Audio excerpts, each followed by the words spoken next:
I am so excited for this spa day. Candles lit, music on, hot tub warm and ready. And then my chronic hives come back. Again, in the middle of my spa day. What a wet blanket. Looks like another spell of itchy red skin. If you have chronic spontaneous urticaria, or CSU, there is a different treatment option. Hives during my next spa day? Not if I can help it. Learn more at treatmyhives.com.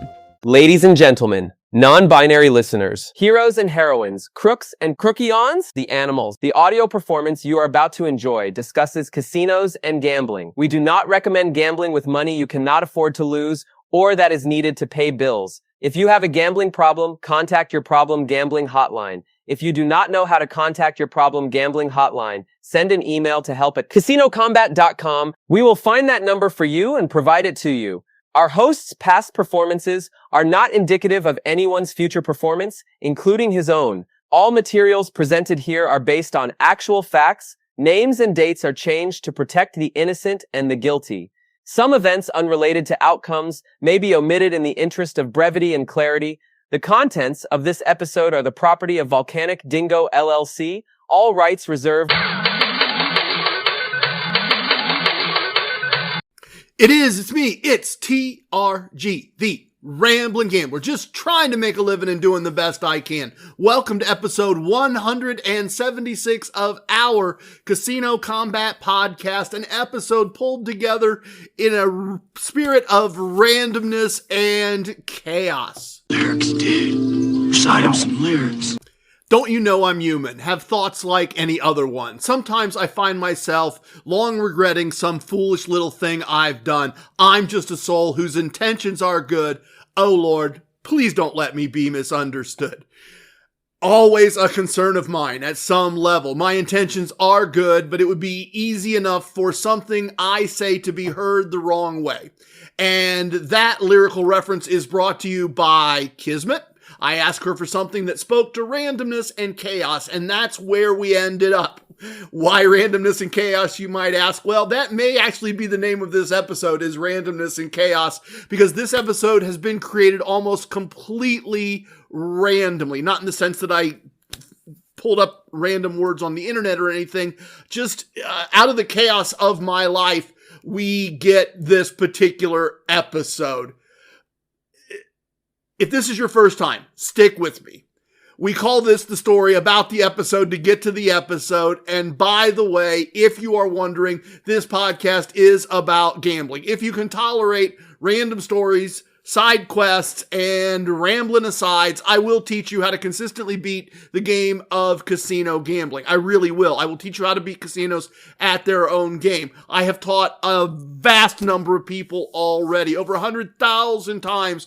Our episodes have been downloaded over 100 countries around the globe, and there are real people that you can talk to that will tell you that they have done what I have taught and they have had immense success, and they will be happy to teach you as well. And we do that all for the low, low price of your time. So stick with me. This one's a bit crazy. Sorry you've just found us at a very random point in time. If you happen to click play here for the very first time, it'll be worth it. I assure you, I promise you, if you like to make money, if you would like to live in casinos and on cruise ships and not pay them and have them pay you, we can teach you how to do that. So what is randomly going on in the Casino Combat Galaxy? Complete chaos and a random episode. I had an idea. This is my day, right? I had an idea for a Moment of Koncepts segment getting out of the shower this morning. And that was all based around the value of desperation. If that sounds crazy, it is crazy. Stick with me. This is going to be tamed chaos. I am absolutely certain. A strange idea. The value of desperation. So I came down and I recorded that segment. Dropped down to the glorious Casino Combat Studios and recorded that segment. And then in the process of that, I get a text from Excelsior Brigade member Nakatomi Tony. He sends me a text to tell me that our Casino Combat podcast got shouted out in another podcast by another player that I happened to meet in Atlantic City on my last trip. So I went and watched that podcast and wanted to return the favor, wanted to do the shout out, and sent NT a text to make sure that I had the names, the spellings, the details all right, and as I sat down at my computer to outline an episode intro that would include shouting them out, which we're not going to do. We are going to do that in a much cooler way before the end of the episode. I promise it's going to be a lot of fun. We are going to do that shout out. So I'm sitting down to write this intro, and I have a Core Koncepts segment on slots that I kind of got in my head. It's kind of going to be something. And I'm trying to pull all that together, and I'm trying to type that all out. And Nakatomi Tony calls me with a voice call just to tell me the information so he doesn't have to end up with a typo or a transcription error or something. It's just going to be easier, and he's right. So randomly, chaotically, and with the best of intentions, with good intentions, we have an episode this fine Monday morning and Monday afternoon at this point. That's what's going on in the Casino Combat Galaxy, randomness and chaos. If this is your next time, welcome back. Thank you so very much. Thank you for the gift of your time. So here is the battle plan for this random chaotic episode. Here is how we are going to harness this chaos. We are going to start with a Questions My Sons Ask segment and handle a question that Nakatomi Tony asked after he gave me the information that he was calling to give me. And that question was a very simple, how are things going? And that just added to the chaos that is this wonderful episode. That segment will feature a special guest and be a bit unique. And I hope you enjoy what occurred very randomly as I and a guest answer Nakatomi Tony's question. Then we are going to have a Core Koncepts segment and discuss the exception or exceptions, perhaps plural, that prove the rule. That will make sense when we get there. After that, we will have a Moment of Koncepts segment that I randomly recorded this morning, followed by a trip to the virtual VIP lounge to finish up with some sips and a couple of stories, date night stories that should tie all of this together very, very nicely.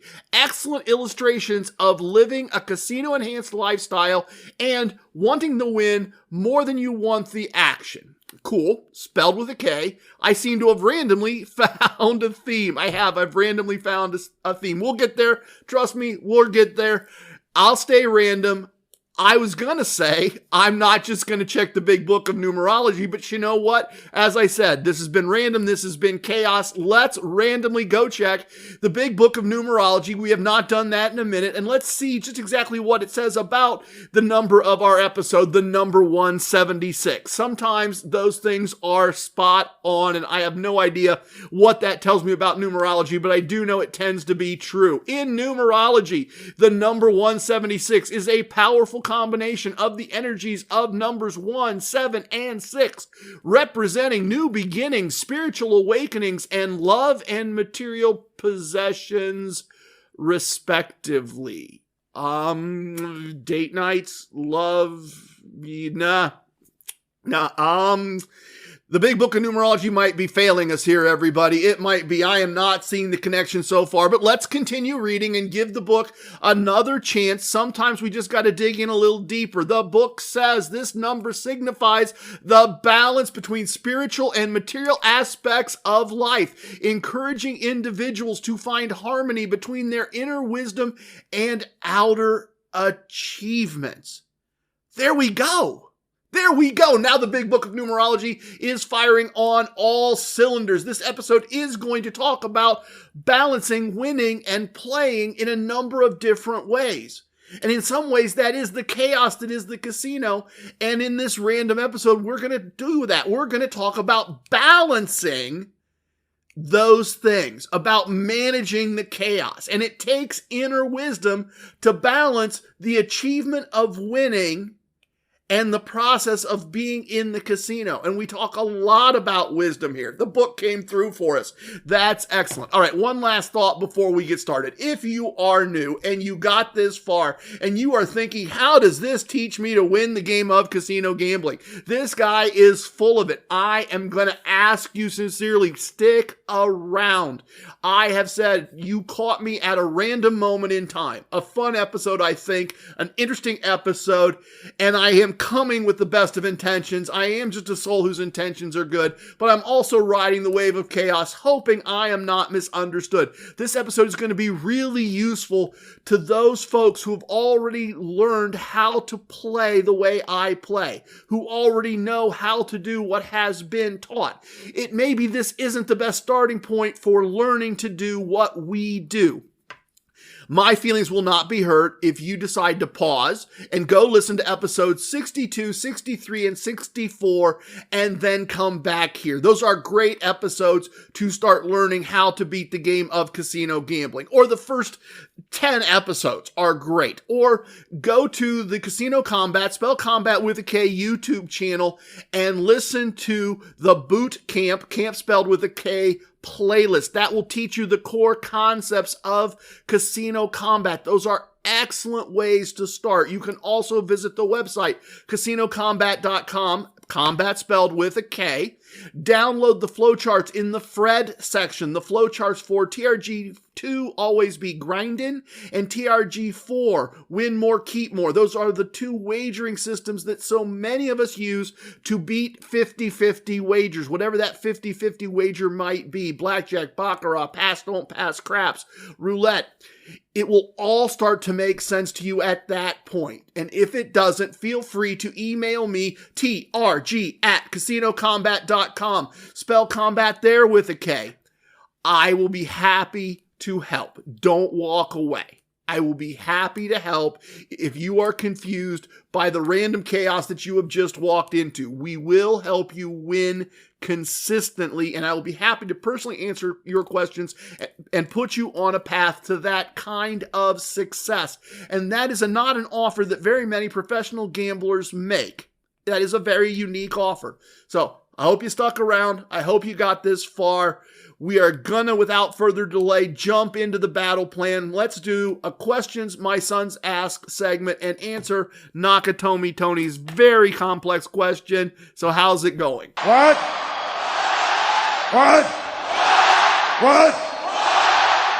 So my surprise special guest for this segment is none other than Nakatomi Tony himself. And I'm going to jump into this segment really quickly. But it does speak to the randomness of this and how this episode all came together in a matter of really just an hour or two before it got sent off into the editing process and came to all of you.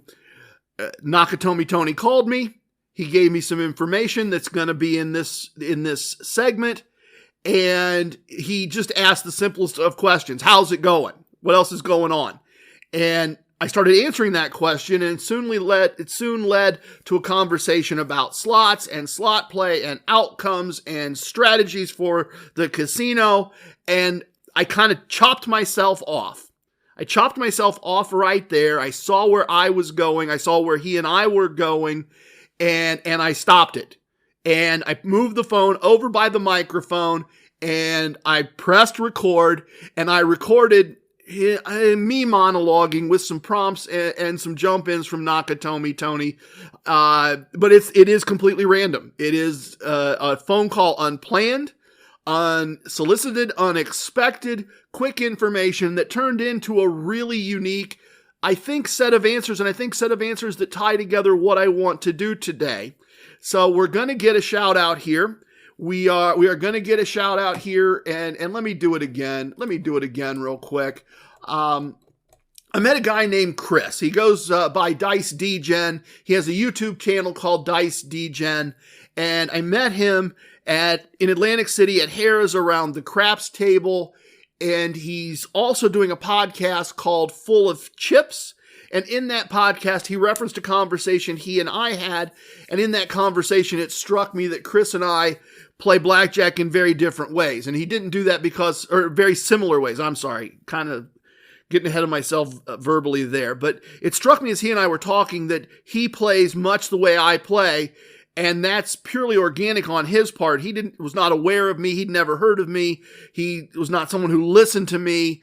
We just met randomly, and as he described how he plays blackjack, I'm just checking boxes. I'm just, yep, yep, that's the way it's done. Yep, that's how I do it. Yep, you can win that way. He and I are just in sync without ever having talked to each other, shared thoughts, shared ideas. And I really appreciate him referencing our Casino Combat podcast and the couple moments that he and I spent together as part of his podcast. I want to thank him for that. Make sure he knows that that I appreciate that. So that is randomly how we got here, and to a conversation that I had with Nakatomi Tony about how things are going. And it bears a lot on what we're going to talk about next.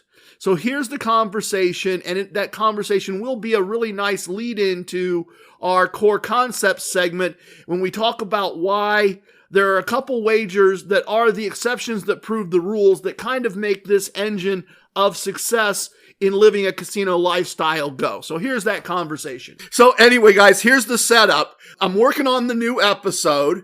And as I'm working on the new episode, Nakatomi Tony calls me to tell me that Chris from Dice Degen on YouTube is also doing a podcast called Full of Chips. And I met him in Atlantic City when I was there, and he was telling me how he plays blackjack, which is he's never heard of me. He's never heard of what I do. And incredibly, he plays blackjack just exactly the way I play blackjack with the crazy chip stacks and everything. So Nakatomi Tony calls to tell me about the shout out on Full of Chips podcast, talking about this encounter in Atlantic City. And then he asked me how I was doing, and I got telling him about some slot play.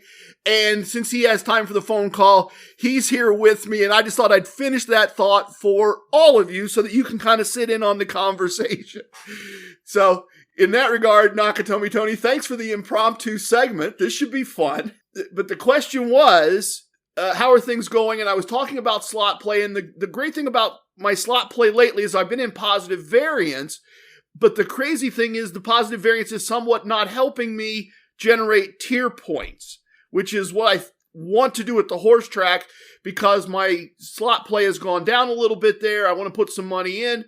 The problem becomes I go to Devil's Lock, and the third spin, get a bonus, win plenty of money to walk away, but I didn't get any tier points for it. Didn't really generate the coin in I wanted to generate, so I decided I'm going to go play one more machine.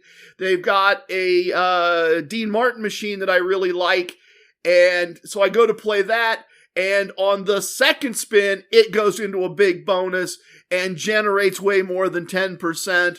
So the answer to the question is, how are things going? Things are going pretty well, except I'm not getting as much slot play as I might have liked. Long answer to a short question, I guess. So what else is going on? What's going on with you? Nothing. Did you just record that segment? Yes. Yes, I'm literally sitting at the computer putting together the session, and I realized that I was kind of going in that direction and figured, why not just move the phone over by the microphone, press record, and capture it instead of having to then write this all down and try to tell everybody about it. Yes, let's just be efficient about it. There's nothing wrong with that at all. Well, and look, I like when other voices get heard, and it was a way to go, hey, wait, let's capture organically this conversation about what's going on. Yeah, because literally I'm just sitting down to write what's going on in the Casino Combat Galaxy and talk about meeting Chris and talk about you sending it over to me.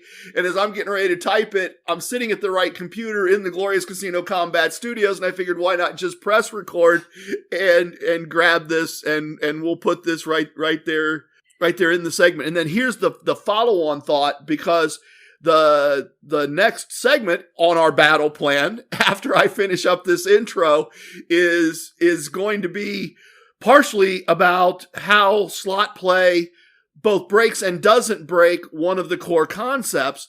And one of the things we've been doing that has now become part of Mrs. TRG and I's random dialogue is, since we were on the cruise ship and since Equine Ensign showed us Piggy Burst Coin Trio, and you can play an automatic bonus, exactly, for $1.35. We're now playing TRG4. Actually have a video of this on the Spotify video subscription part of the podcast.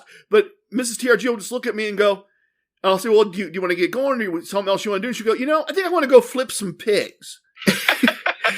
And we'll just go over and just play special bonus, and I'll bet it just the way I bet TRG4. It's nuts. It's actually part of what I want to talk about next. But that's I did one session of TRG4 on Piggy Burst Coin Trio and generated 200 tier credit. Wow. Took 10, 15 minutes. Well, because you're doing $35 or $70 of coin in for each wager. And in that case, I got to this is way more detail than I was going to go, but this is great. So if you're doing TRG4 at $35 per special bonus feature, well, the first bet is $35. And if you finish with, if something great happens and you finish with $105, then I'm cutting it off. My very small amount of money is anything more than $5. And sometimes it's $5 and sometimes it's $75, but the first bet's $35. If I get above $30 but less than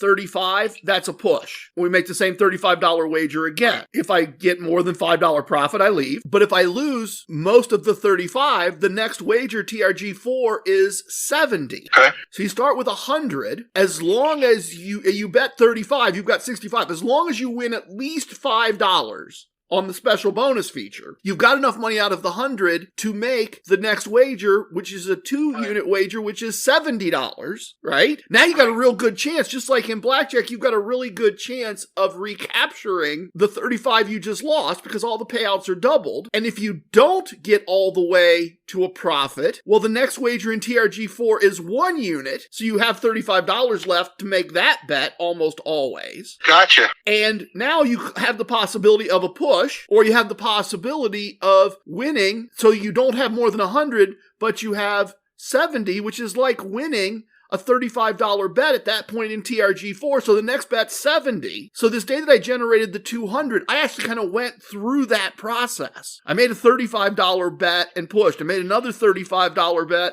and lost most of it, and made the $70 bet and didn't get to a profit.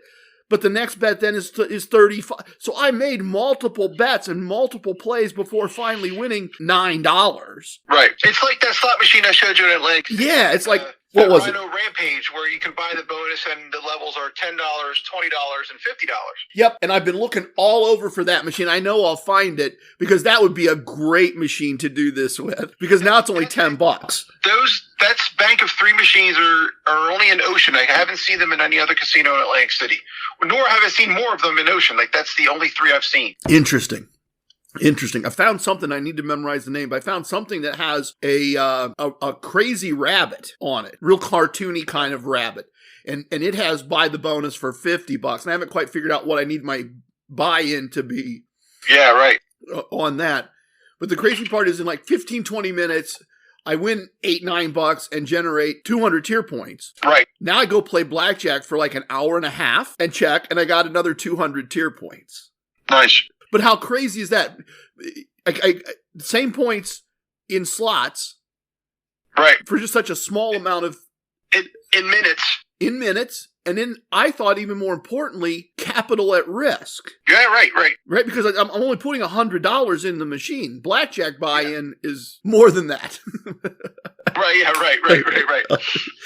A lot more than that. So I've been fascinated by how, once again, that's the learning process, right? That's the ecosystem. Equine Ensign shows it to us on a cruise ship. We figure out, I decide I'm going to apply blackjack wagering to buying the instant bonus feature, and then start seeing the impact on my tier points and things. And that doesn't happen in a vacuum. That only happens with all of us kind of... Well, that's another example of you don't know what you don't know. Like, you didn't know that was a option. Right. I didn't even... You know what I mean? The slot machines even had that option. And frankly, I don't either. I've never looked for another slot machine in Atlantic City where I go that has that option.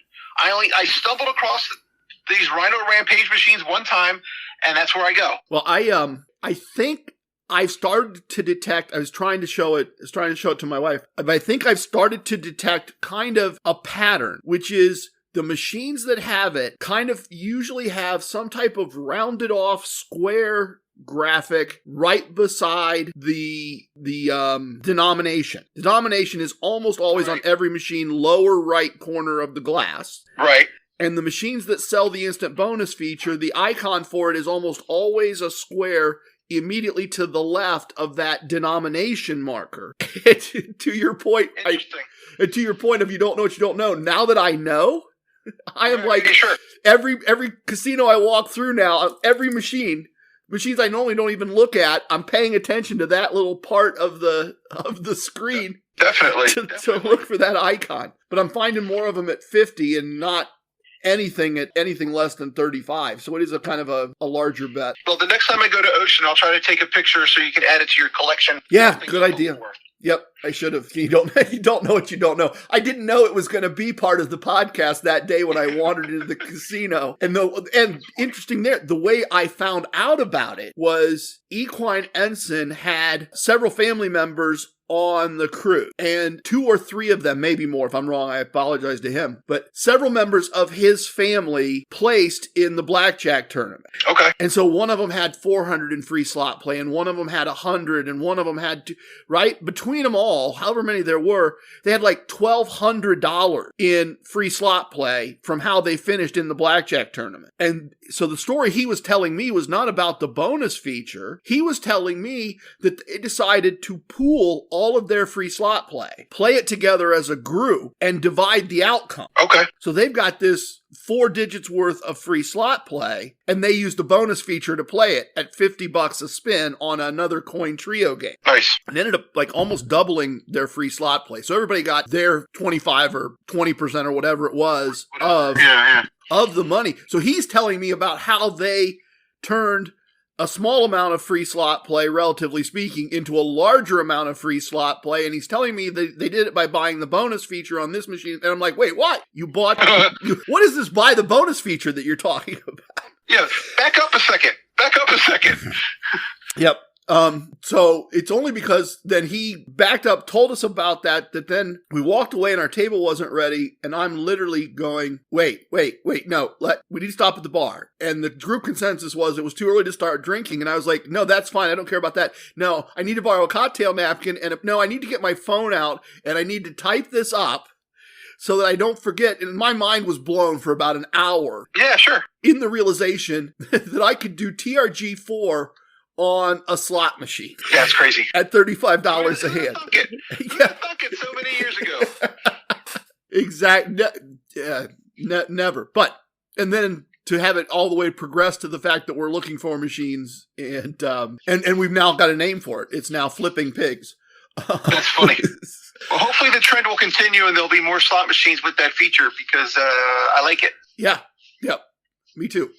Absolutely, me too. I'm going to let you go ahead and continue with your day, and hopefully you're not sitting in the parking lot yet. I'm not making you late. Oh, I'm in the parking lot, but that's perfectly fine. Don't worry about me. Okay. I got the air conditioner running. I'm happy as a clam. All right. It's been a great impromptu segment. I didn't know that's what we were doing, but those are the best kind. Absolutely. Looking forward to it. All right, cool. We'll talk again soon. Talk to you later. Have a good day. You too. Bye. Bye. Big thank you again to Nakatomi Tony for being drafted into doing that with me. I hope that was fun. We had a great time chatting. Also, big thanks and big shout out to Chris at Full of Chips Podcast. Appreciate him throwing the reference out there. I really enjoyed meeting him. Really enjoyed getting to hear how his brain works and meeting somebody much younger than me that thinks the way I think. So go give Full of Chips a listen. Big thank you to him. And finally, he doesn't get thanked enough. He really doesn't. But big thank you to T-Rex because I sent him the audio to edit from that phone call. And that was done with just my phone lying beside my microphone. And in listening to the original and listening to what he pulled out of the original and managing to level balance Nakatomi Tony's voice, which was much smaller because of just how the recording was set up. T-Rex really went above and beyond and did a lot of work on that to get that going for us. So, randomness and chaos, that's what we're doing. That's where we've ended up, and we're just going to keep rolling with it for this episode. Last thing, if you didn't pull it out of that back and forth discussion, these slot machines that I've found, thanks to Equine Ensign's knowledge, that allow you to just trigger a bonus for what would be a reasonable, for the most part, table wager, and as a result, play a TRG-4 strategy for a lot less buy-in, and with admittedly, a smaller positive exit point, is really interesting to me, I guess I should say. And I do have on the Spotify video part of the podcast, the subscription part of the podcast, I do have a video of that machine and me playing it and narrating it and demonstrating how I do that. It is a way to make profit, and obviously I don't have enough data points yet. Small sample size, card subject to change, but so far it has generated profits on a fairly consistent basis, and it's really generating tier points, and we're going to kind of go to that next. Our next segment is a Core Koncepts segment, and it's going to tie right back into what we've talked about here.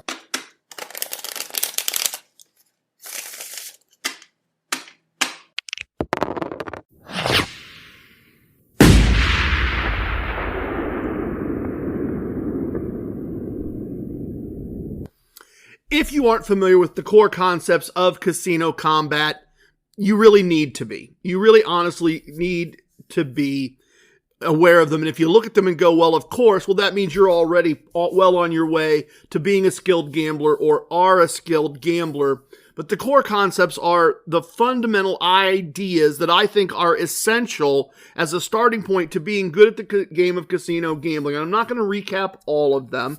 I'm simply going to tell you that if you go to the website, casinocombat.com, combat with a K, of course, as always. But if you go there, you will find a blog post in the section appropriately named blog where I lay these out in written form. If you go to the Casino Combat YouTube channel and find the Boot Camp, Camp with a K, playlist, I have done a series of short 10 to 15 minute audio segments, no jokes, no stories, or at least kept to a minimum, where I run down the core concepts of casino combat and try to lay those out for you. And of course, you can go listen to the first 10 episodes of this podcast, and I taught them there in detail. I want to focus on one specific core concept today, and that core concept is to make wagers with the smallest possible house advantage, or small house advantage wagers that give tier credits. And if you listen to that, and if you internalize that, and if you understand that, then you also have to then say, but TRG, why are you playing slot machines? And that's a fair point, and that's a fair question. And I want to talk about today the idea that, well, I think that the majority, important word there, the majority of your play, to have any chance of winning the game of casino gambling, the majority of your play, in my never so humble opinion, needs to be on low house advantage wagers. And I know there's slot advantage play, and that's another topic for another day and not a topic that I'm an expert in. And I will even concede that I have watched people that are very, very skilled at slot machine selection based on placement, based on knowledge of machines, based on knowledge of casinos, and are very disciplined in how they play and how they approach things. And they have some methods and some processes that I'm not going to claim to understand, that can play slots at a high level that I can't play at, and maybe my core concept doesn't apply to them. And that's, I start to see some truth to that when I watch people like Atlantic City Empress and how her play progresses across the course of our cruise and the results that she seems to consistently get. And I have to concede, I don't know how exactly to go about doing that myself.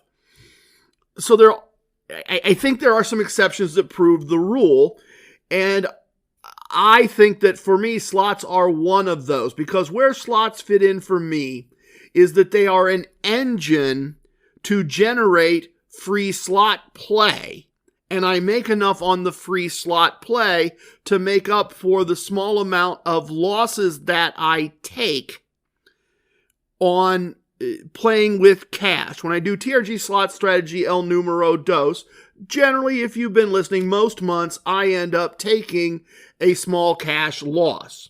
But then we also track the amount of money we've made with the free slot play we receive, and we generally earn more than we lost, and we finish with a cash profit. So my point here is that, yes, the core concept is make small house advantage wagers where appropriate tier points are given. And then there's this slot piece over here that I use to generate tier points, reward credits, which are free tax-free imaginary money, and more free slot play to keep that engine moving. And that's part of that bigger idea. That's part of that bigger sense of winning the game. Sometimes to feed the engine, I am going to make a low percentage of higher house advantage wagers to generate tier points. There are an exception to every rule, and this is one of them. I'm going to highlight another one of them for you in a moment.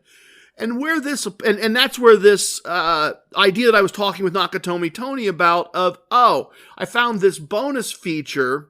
I didn't find it. I was educated about it by a member of our squad.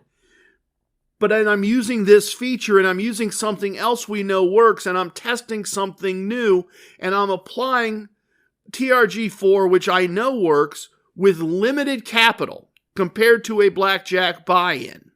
And I'm generating an immense amount of tier points and reward points and all the benefits that come from that with relatively little capital at risk. And I'm able, by judging pushes correctly, I am able, with a relatively small buy-in, $100 on a $35 instant bonus feature machine, to make 3, 4, 5, 6, 7 wagers in TRG4 work well through the flow chart, which you can download from the website in the Fred section. If you don't have the technique for TRG4 win more, keep more, go to the website, click on the Fred section, download the flow chart that Dr. ECE built for us, give that a spin, literally give that a spin. We are doing this randomly and chaotically, so bad jokes, I guess, are part of the process. But we found another way to apply what we know to generate tier points to build that relationship. And it's still a small fraction. It's a small fraction of capital, and it's a small fraction of my total overall action. But that illustration that I gave Tony is also accurate. 15 minutes of flipping pigs generated a very small profit. It generated 200 tier points, the reward points that go with that, the ADT that goes with that, the eventual comps and benefits that go with that ADT. And then I go over and spend a long period of time and put a lot of capital at risk at a very low house advantage game and earn the same amount of points. My ADT, the point here being, to put a very fine point on it, the point being that my ADT increased by 100% by putting a fraction of the capital at risk that I put at risk at the blackjack table. I got a lot of long-term value from a small amount of capital. And I made my daily value to that particular casino twice as large. I doubled the size of my perceived value with a fraction of a percentage of the capital that it would take. I would have had to do another full blackjack buy-in, and another full hour and a half or whatever that amount of time was to generate the same amount of tier credits that a relatively small fraction of the buy-in would generate. I mean, let's be honest, right? If you're doing a full commitment to a TRG4 $25 unit size Meta Martingale, you're going to go $1,500. If that's the commitment, if that's the money in your pocket and you've just gone through the process for an hour and a half and you've made your money and you've generated 200 tier points, and now you're going to do it again to generate another 200 tier points, you're committing to the idea that I might lose $1,500. In comparison, $100 into Piggy Trio Coin Burst to generate 200 tier points is pennies on the dollar. Very literally pennies on the dollar. So there is a place, and I think a smart gambler looking at the larger game figures out how to find that ratio, how to find that balance. And for me, adding in that, okay, let's go flip some pigs, even though it defies my core concept of small house advantage wagers, makes sense as a percentage of the portfolio. And then I want to jump from there to another exception that I don't use, but that you can use, an exception that proves the rule once again. And that's side bets on blackjack or side bets on baccarat. They're sucker bets. We all know they're sucker bets. And there's some that are worse than others. I confess, at a less than 4% house advantage, I'm inclined to make the in bet when I have it available to me, when I'm in Pennsylvania or West Virginia, when I'm at Planet Hollywood in Las Vegas and the in bet is on the table.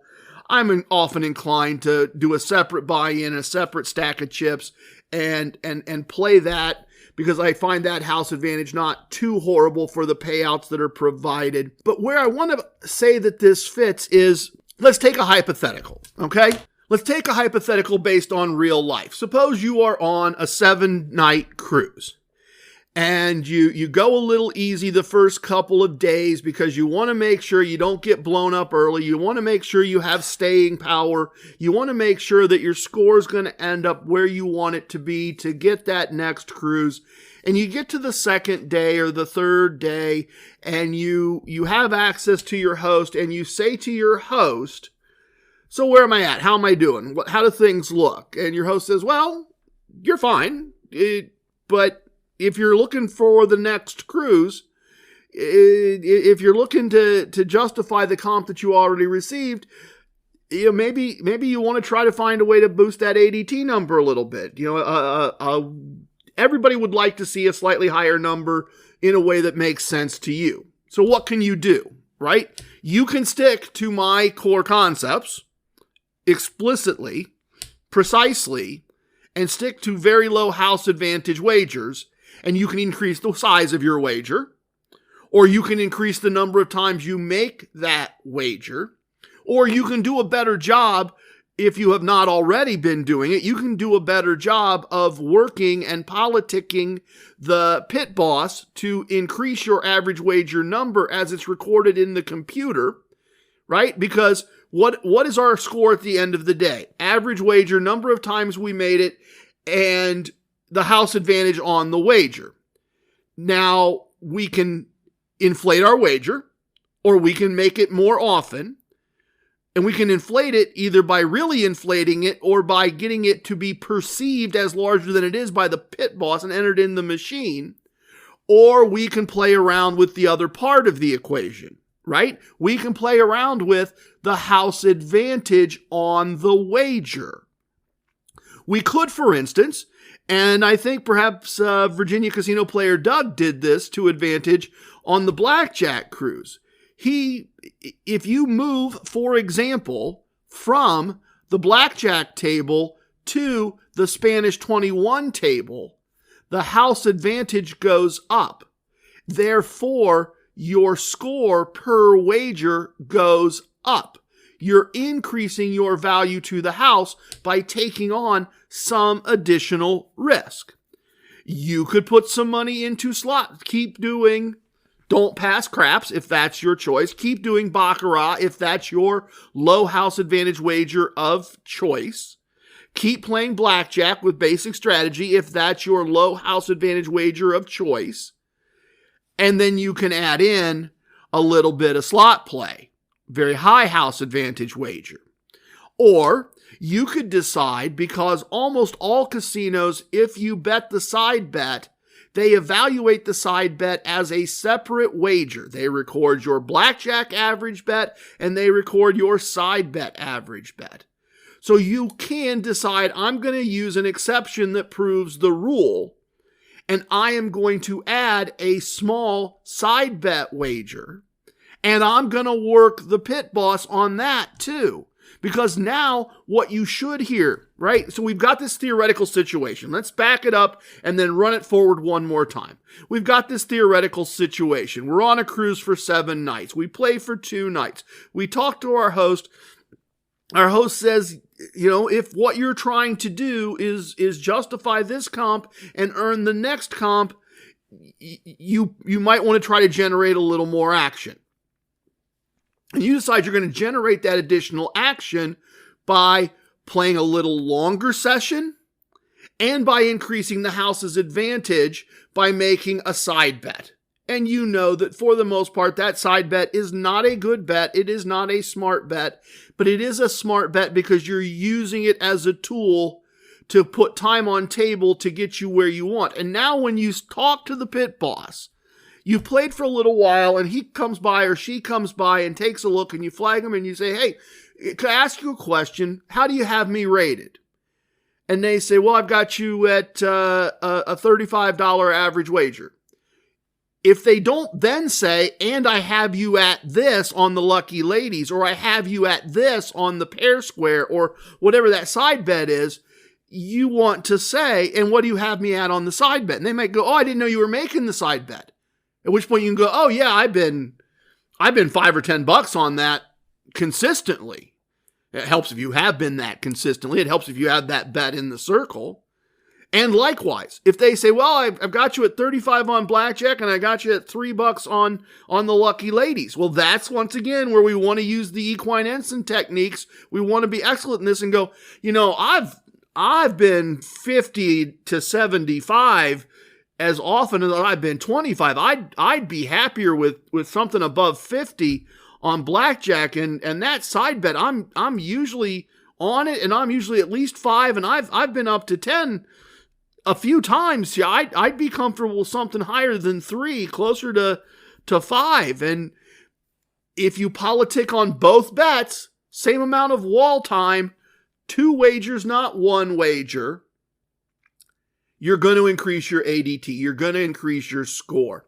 And I guess what I'm saying in there to wrap this all up is that while I believe our core concept of making wagers with a very small house advantage that award tier credits, when we then start to play the larger game of casino gambling and start to be aware on trips, not just local visits, on cruises, of making sure we meet our own goals, not the house's goals, not your host's goals, and you can make your decision on that relationship.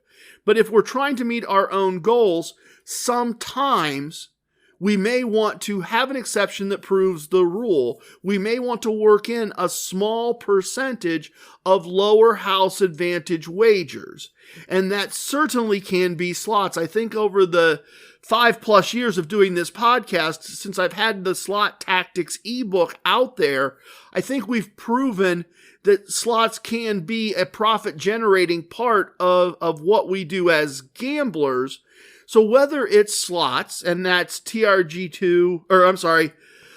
Slot Strategy El Numero Dos, which I still do regularly, had a great run of that in Atlantic City, or whether that's flipping pigs or Coin Trio, Fortune, or whatever it is where you're Rhino Rampage, as we get that sorted out, where you're buying the bonus feature and doing TRG4, some way of working in some small amount of slots or working in some small amount of what you know are bad bets in a reasonable ratio and percentage to generate your point value, to generate your points, may very well make some sense. And we don't want to be, I shouldn't say we, I do not want to be so rigorous. No, let me check that again. As I'm randomly doing this segment, I have decided that for me, I want to take on a small percentage of high house advantage wagers, despite the fact that it goes against the core concepts that I believe are right. And I choose to do that with some slot play. And I think my illustration of I got the same amount of tier points for putting $100 at risk as I earned being willing to put $1,500 at risk kind of demonstrates that there can very well be a place for it. I doubled my value to the house without doubling the risk to my bankroll. And I think that may have some value, and ultimately only all of you can decide. All right, next up in this randomly put together episode, this craziness all started with me just having an idea in the shower for a Moment of Koncepts segment, and we're going to do that next. And boy, I hope it's good, because I don't even remember now where I started this crazy day. It has been nuts. Let's go hear what I said. You're traveling through another dimension. A dimension not only of sight and sound, but of mind. Thing means nothing. What? A journey into a wondrous land whose boundaries are that of imagination. Hi, I'm here to pick up my son Milo. There's no Milo here. Who picked up my son from school? Streaming only on Peacock. I'm gonna need the name of everyone that could have a connection. You don't understand. It was just the 5 of us. So this was all planned. What are you gonna do? I will do whatever it takes to get my son back. I honestly didn't see this coming. These nice people killing each other. All Her Fault, a new series streaming now only on Peacock. With new, gentler scented Clorox disinfecting wipes, clean finally smells as good as it feels. On everything from lamps to ceiling fans, even on your kid's toy shark. Oh, ouch. Clorox disinfecting wipes, now available in crisp lemon. Find it on Amazon. Clorox, clean feels good.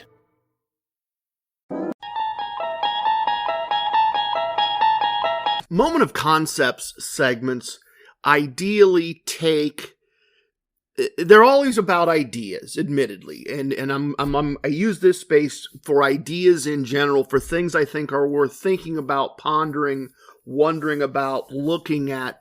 And so the following isn't always true, but it's often true, that I like Moment of Koncepts segments to take a core concept of casino combat, one of those pillars that I think is essential to being good at the game of casino gambling, and a casino wisdom, and throw them in a mental blender and think about them in combination and in some type of unique way. It's what I try to do with these segments when I do them. And so for today, I want to talk about the power of desperation. And if that sounds a little strange to you, it should, and I'll tell you why in a moment, but let's ground this just a little bit before we get into the thought exercise. One of the core concepts of casino combat is to win a small set amount and leave, or at least begin leaving, either the table or the building, depending on the situation, to get away from where you can gamble, at least for a little bit. The fountain, the Caesar's helmet, the Buddha statue, the bar, the hotel room, whatever. Win a small set amount and get away from a situation where you can make a wager, let the dopamine go down. That's one of our core concepts. And at the same time, Casino Wisdom number 33 teaches us you need to want the win more than you want the action. And that one's a tough one for a lot of us. I've been talking about that ever since episode 11, and that can be really tough. And so I want to talk today. I want you to ponder this. I want you to think about this a little bit. Or perhaps I should say I've been thinking about this a little bit. And I've been thinking about it a little bit for a long time. There is power in desperation to reinforce both win a small set amount and leave, and want the win more than you want the action. Desperation fuels the desire to win, or it can, or it does for me. Maybe that's a better way to say it. It does for me. Now, where does this come from? Where does this thought originate in my brain? My oldest son, the heir apparent, owns a lot of, well, a lot is relative, not a Trumpian amount, but he owns real estate, both commercial and residential, and he rents it. And he tends to rent it to people who do not have a lot of means. That's where the market is, where we live. That's where the value is in appreciation where we live. And so he often has people who make poor choices or have tough circumstances forced on them, and they end up struggling to make their rent payment.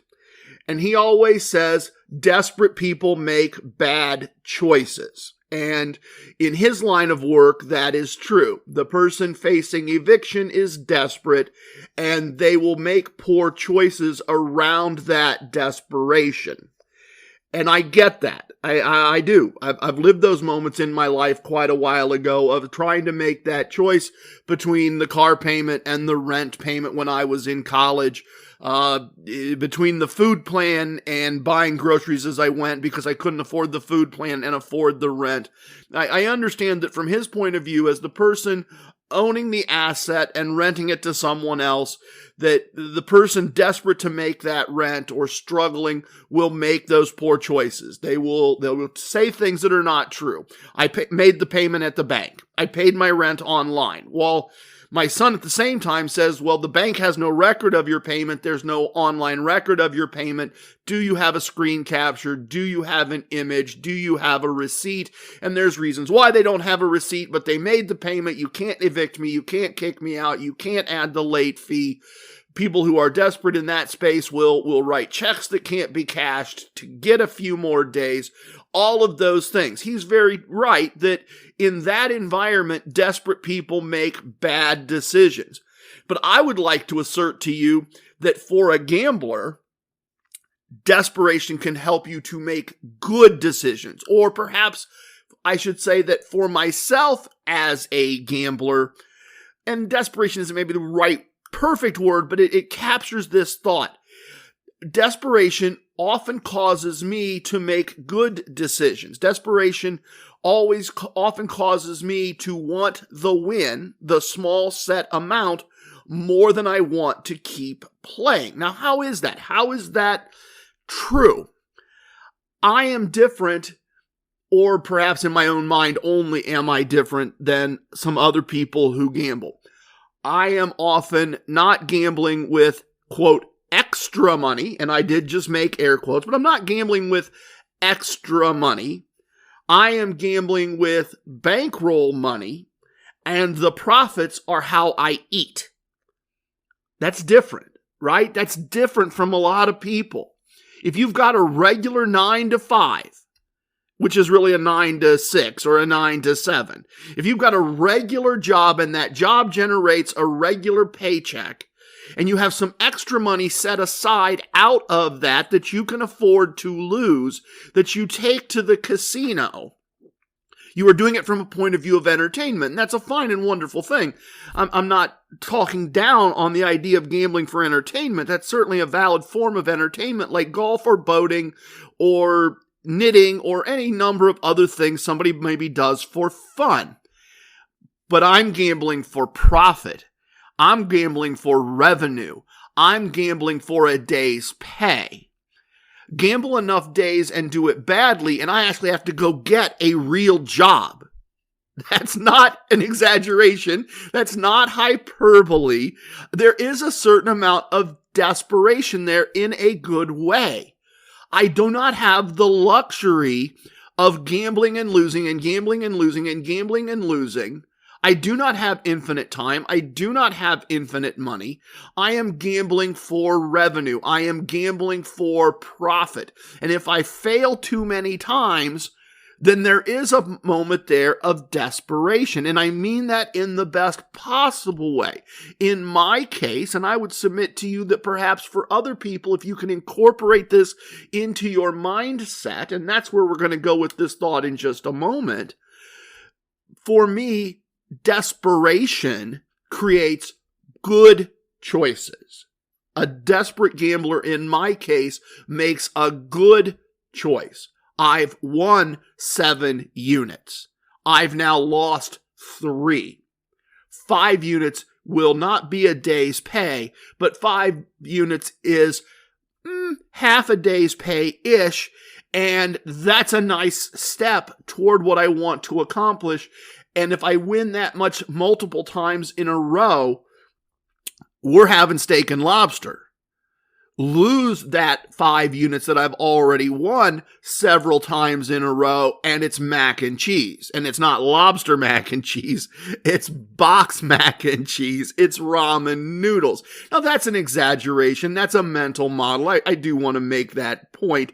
It's not as if we do not have other assets, other revenue, a variety of things.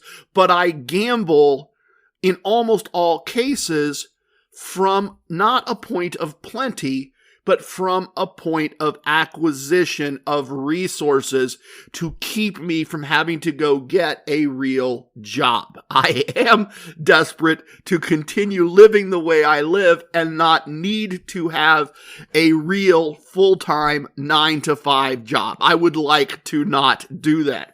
And so now we're into that game of wants, right? I want the win because I don't want to have to go get another real job. I do not want to have to go find more clients. I do not want to do those things, so I want to not do those things. I am desperate to not do those things, and so I make good decisions from desperation. I want the win more than I want the action because I want the result of winning regularly in my life more than I want to play. And I think I've told this story before, but I will tell it again. One of the pit bosses at my local casino that I see on a regular basis, we've had a conversation a couple times, and often around busy sporting events. And the way it came up the first time, the place was just absolutely busy. There were almost no seats to be had. They didn't have enough dealers for the amount of demand. It's crazy, and it's crazy with tourists. It's crazy with people going to the sporting event who are most likely going to lose. And he knows that I am most likely going to win. And so I said to him before putting any money on the table or player's card on the table, I said, you know, if you would just count out, and I named a number of black chips, I'll leave. I won't even play. You know there's a good chance that I will win more than that if I do play. And I'll take a seat from someone who's most likely going to lose. So if you would just like to give me my day's pay, I won't win it. I won't take your seat away from someone who will lose it, and I won't win more than that, which we both know could happen. If things really go my way, I could be sitting here for hours and I could win a lot more than that. And he looked at me and he said, TRG, you are not wrong. And that is a really, really good idea. And that would be in the company's best interest, but I would really have to ask my boss, and I can't do that right now. I'm sorry. It's not a bad idea. And we've revisited that on a couple of occasions. A couple of times he's walked by since then, and I've got chips just piled everywhere. I'm well beyond my day's pay. The 3-chip exit has become an 8-chip exit, has become a 16-chip exit, whatever that math works out to be. I'm betting larger sums and winning larger sums, and he'll walk by and go, yeah, I really need to talk to my boss. We should have really just paid you out. It would be so much better for all of us. You're right. It just kind of become a running joke. I don't want to play. in almost all cases, I would rather just get paid and leave. That would be more than fine.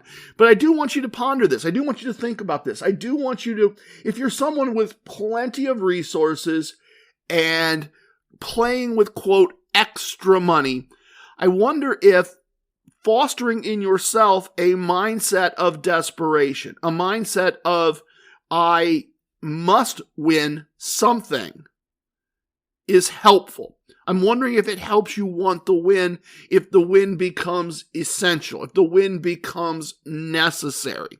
And only you know that. Only you can sort that out for yourself, and sort out for yourself if fostering that little mental trick might be helpful. And if you're saying, well, that's ridiculous, and this is where I'll wrap this up. If you're saying, well, that's ridiculous, how would I tell myself something that's not true? The mind is a powerful thing, and I will point you to a couple, one significant, one less significant figure that have done this to good advantage.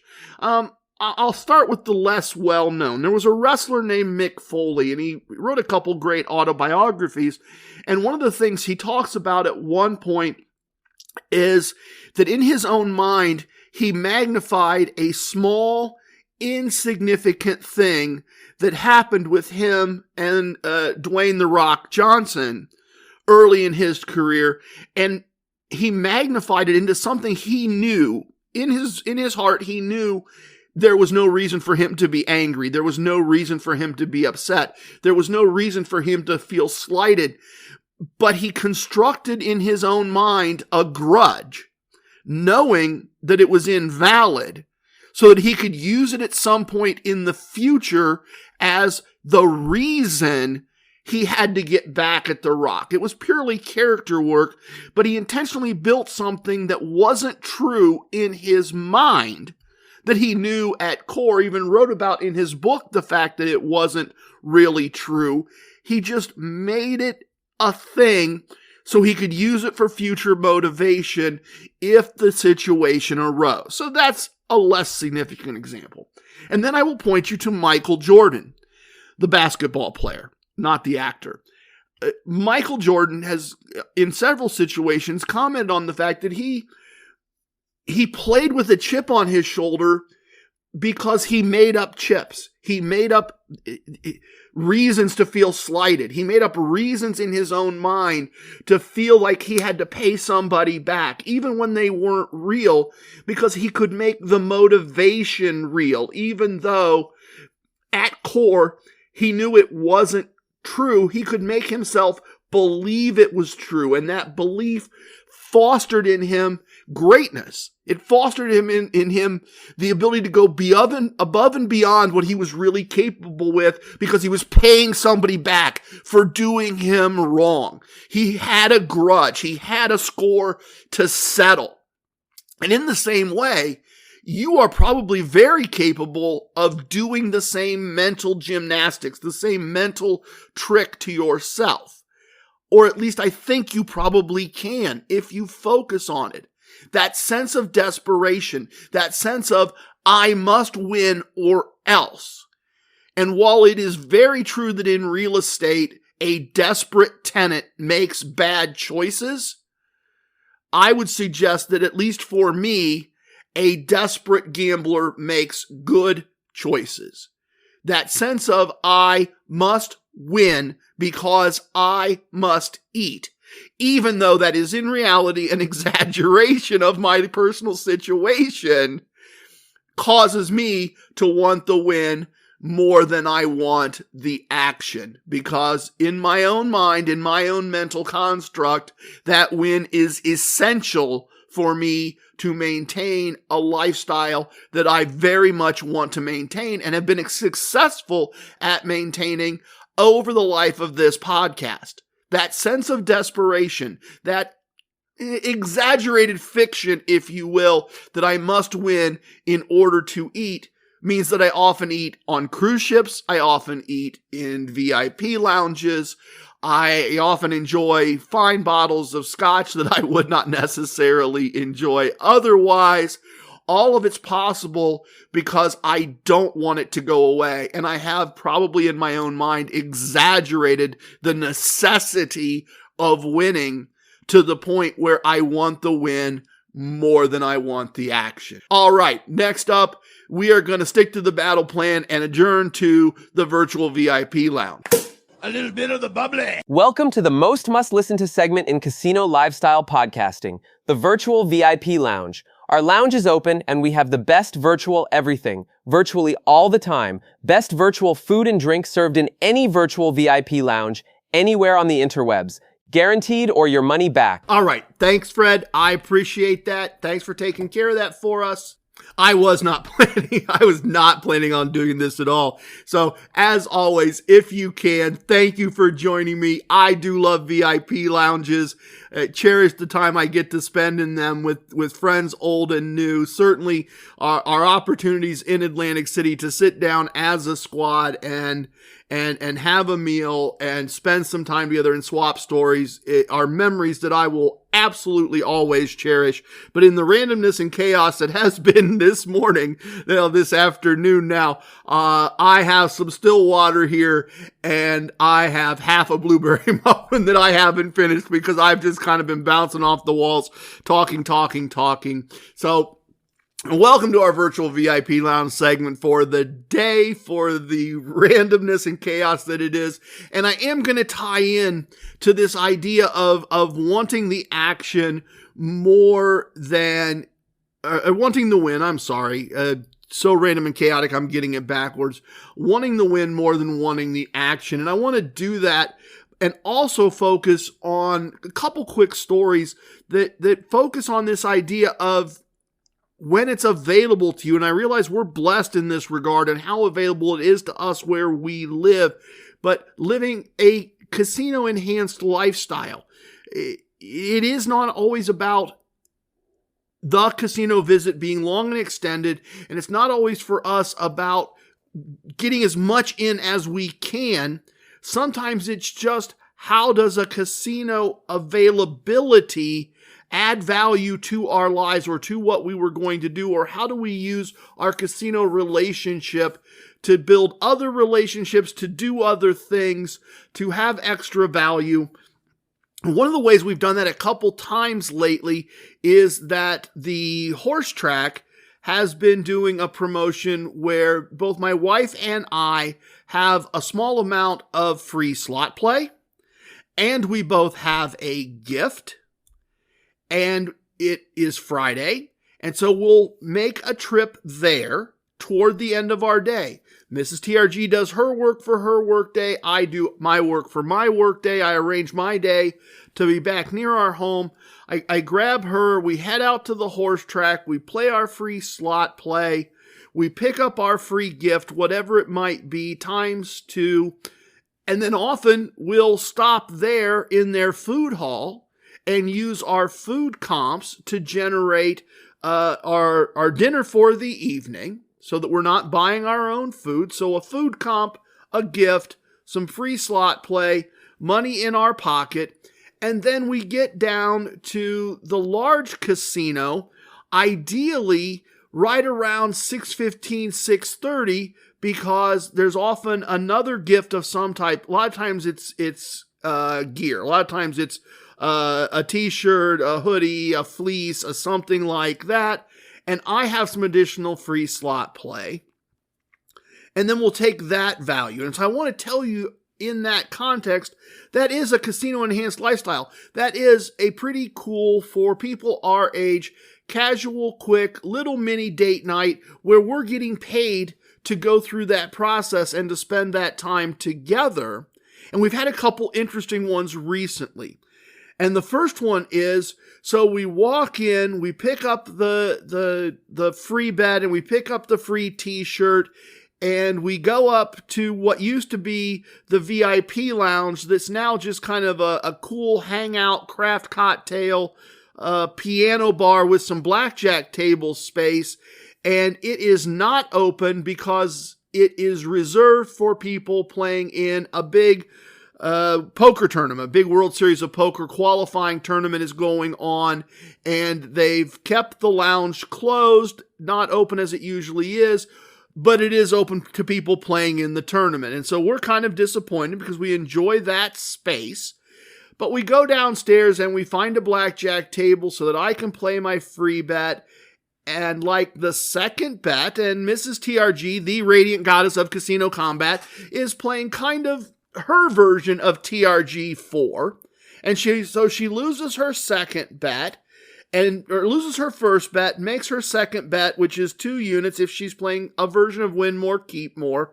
And contextually, you have to understand that when we started this podcast, when we started doing this, Mrs. TRG would really only play $15 tables. And in the version of wagering she was doing at the time, and if we got a $10 table somewhere, she was a $10 player. And if she had to play 15, she would. And that was all she would play. And her bets would be between 15 and maybe 25 if things had gone really, really well and she'd won a lot of hands and she was on her kind of progressive side of the wagering process. She might sometimes get up as high as $25. She has progressed since then to the point where she is a green chip player, she is a $25 player, and she plays a version of TRG4, and if she loses her first wager from her stack of 10, her second wager is $50, and it's not her first choice. That is not a wager she likes making. It's not a wager she's particularly thrilled to be making or comfortable to be making. And so we're here and we're on our date night and we're just really trying to get our t-shirt, which we got. We've already had dinner together. We've picked up some baking dishes. We've got some cash from pre-slot play. And she's lost her first hand and now she's got to make this $50 wager that she's not super happy about making. And she gets 7s against a dealer's 4. Pair of 7s against a dealer's 4. And she's like, well, that's a split, right? And I'm like, that is a split. And she's not happy. So now another 50 comes out.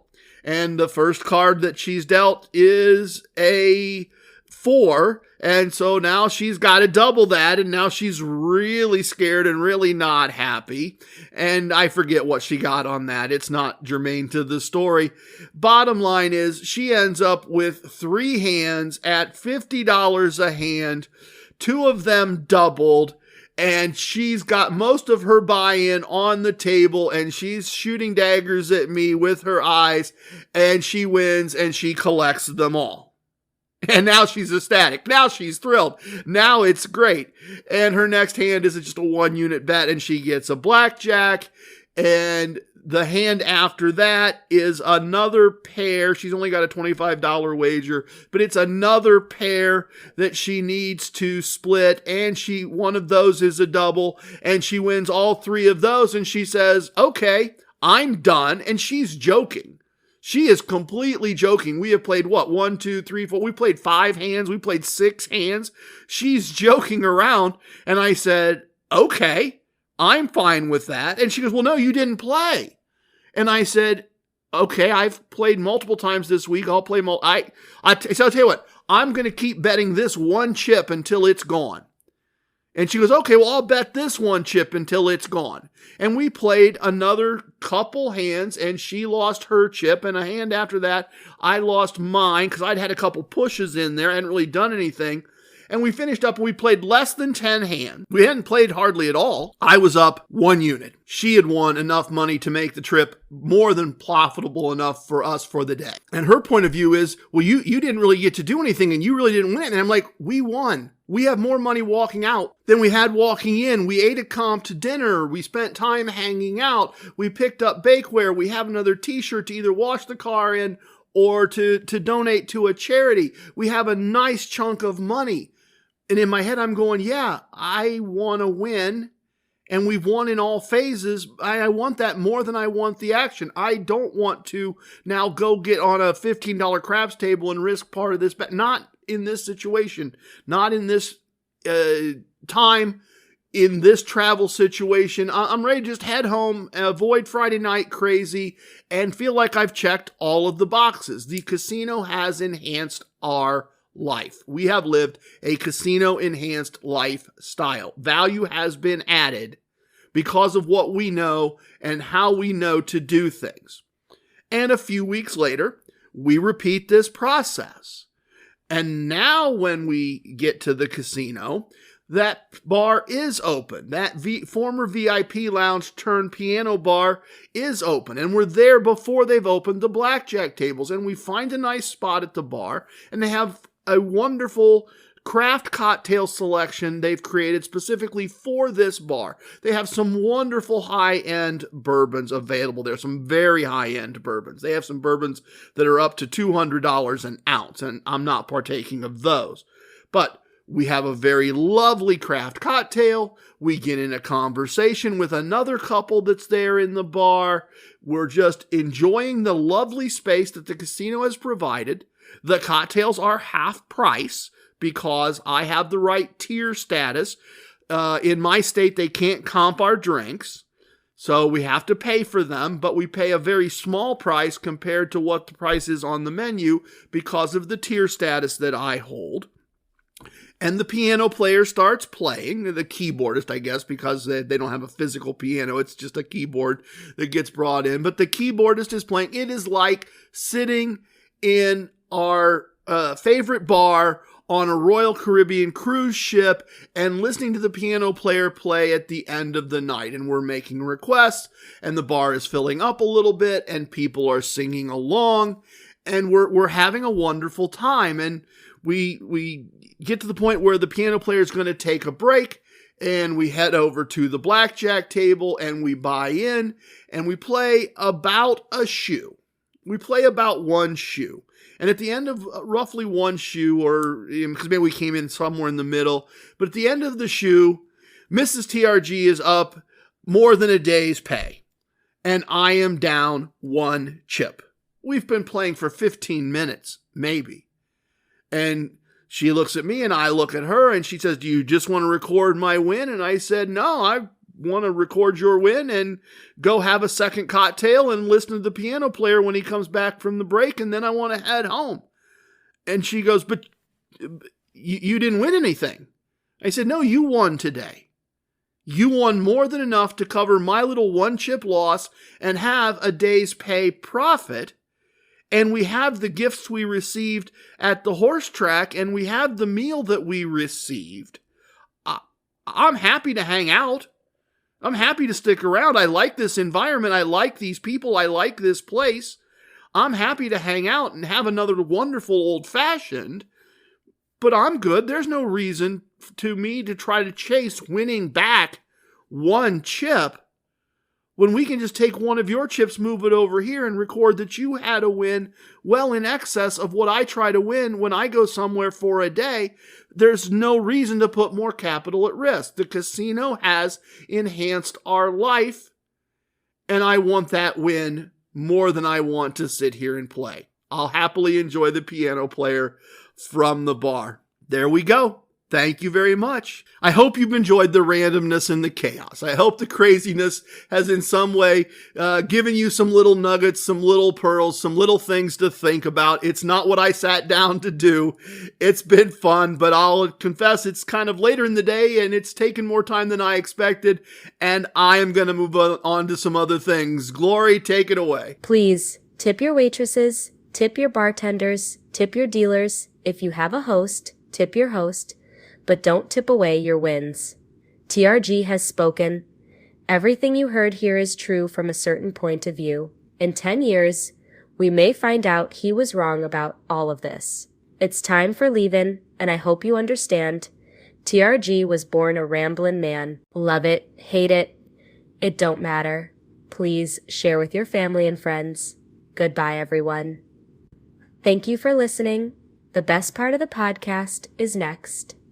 The Casino Combat Blues.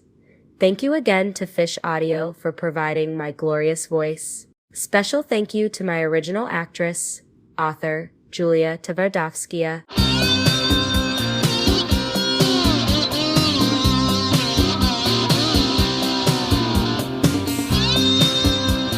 For Atlantic City Empress, Casino Combat's ace. There are prophets in the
you.